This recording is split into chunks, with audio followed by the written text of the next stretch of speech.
Model Test 4, Integrated Task.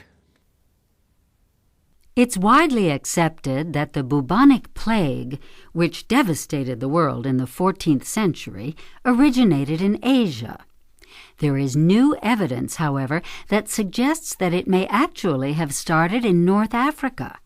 Outbreaks of the plague still occur in Africa today. An archaeologist discovered evidence of the plague in ancient Egypt accidentally. She was studying insect fossils at the site of an ancient village when she came across human and cat flea remains.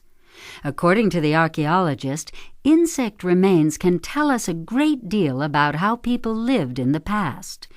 For example, the remains can give clues about what kinds of animals people kept. In the case of the flea remains, she knew this meant that the plague could have been present in the ancient village. Previous research had turned up evidence of rats living along the Nile River as long ago as the 16th and 17th centuries BC. Those rats are known carriers of the type of flea that carries the bubonic plague. Many ancient towns and cities were built along the Nile River.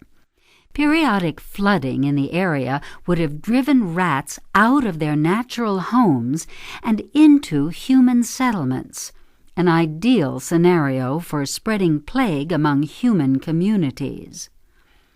Further research brought up evidence that ancient Egyptians had suffered epidemics of a disease that seemed remarkably similar to the bubonic plague.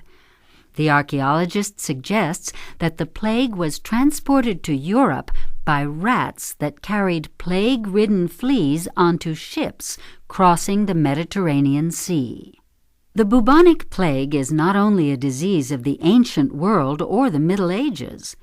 Contrary to popular belief, it did not disappear in the 17th century, but still occurs today.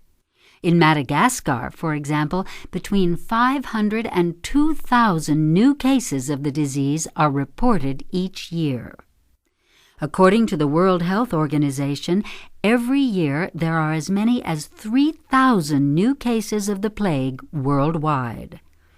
Scientists continue to study the disease. Research on epidemics, both past and present, helps scientists understand how epidemics spread and may help predict when new outbreaks will occur. There are still many mysteries surrounding the bubonic plague. It can disappear for years or even centuries, then reappear suddenly, and just as suddenly disappear again. Scientists have a great deal to learn about this disease.